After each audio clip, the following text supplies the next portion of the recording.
All right, so this might look a little old school, well, because it is, but it looks like we could just really copy and paste that right on to the weekend forecast. I wish the mountains, Mike, were going to be getting as much snow as the coast is, because then it would definitely be a giant ski party. But yeah, you could definitely ski this weekend as well and probably have yourselves a really good time. So. Yep. Fresh powder in the mountains. I mean, it's not going to be as much, Lee, but it's still there. Sure, powder's powder. Yeah, we'll take whatever we can get. And I think that maybe later on I'll just recreate that graphic and we can just run that. You got to put the hair on yourself, though. You got to get that good-looking salad he had going on. I don't know if I can work with that right now. Look who's talking. I can't help either, so. Sorry.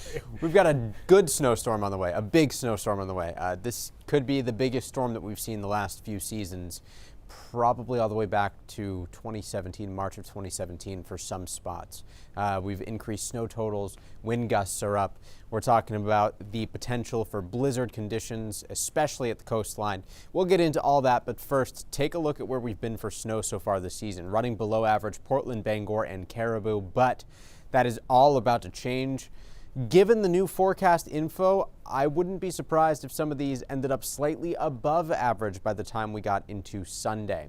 Currently, we have some light snow showers passing right now. A lot of these are along the mid-coast and the Penobscot Bay moving east, with some broken snow showers into northern Penobscot County and southeast Aroostook County. These will keep moving to the east, not a huge issue here, and these are not related to the storm that we are going to see tomorrow. If we zoom out a bit, there's actually some light snow ongoing across parts of upstate New York, and there will be another coating of snow that moves through parts of Pennsylvania into Connecticut later on this morning too. Again, none of this is associated with tomorrow's storm.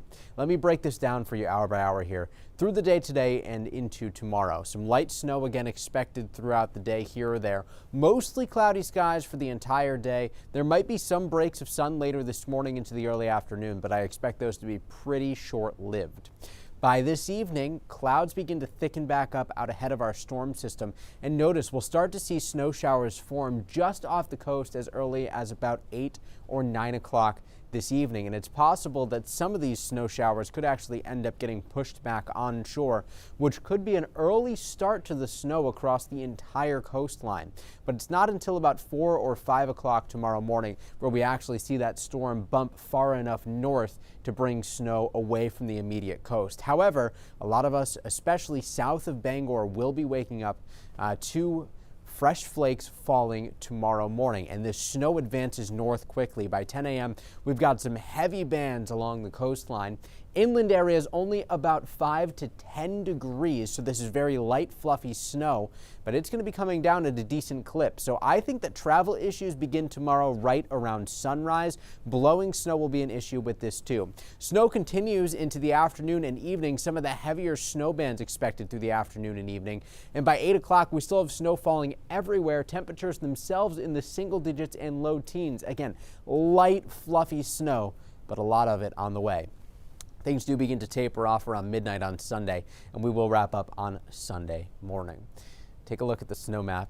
Certainly different than what we showed last night. 12 to 18 inches now expected. Sanford, York, all the way along the coastline. Bangor included in the 12 to 18 inch range. 8 to 12 inches for Freiburg. And then some parts of central Maine along Route 2, Farmington up to Skowhegan, and then up to the Presque Isle area, 8 to 12, 4 to 8 inches for some of the higher elevations. The other big piece of this, though, is wind. Some power outages certainly possible. Along the coastline, I've expanded this gust to 45-mile-an-hour area. The orange here that you see, and this does include Bangor, but not Augusta, 35 to 45 miles an hour possible. Some coastal flooding, maybe, but I still think that the high tides don't coincide with the strongest wind, so that will help.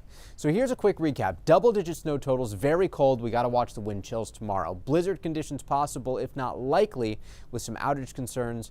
And then with the new moon, tides will be higher, but the coastal flood risk is still overall pretty low. Seas today 3 to 5 feet, southwest wind 15 to 20 knots, becoming northwest. Small craft in effect until 9 o'clock. Snow and wind to tomorrow. This could be the biggest storm that we've seen over the last few seasons. Lingering snow, especially east on Sunday. It'll be a cold start Monday, partly cloudy, but milder Tuesday.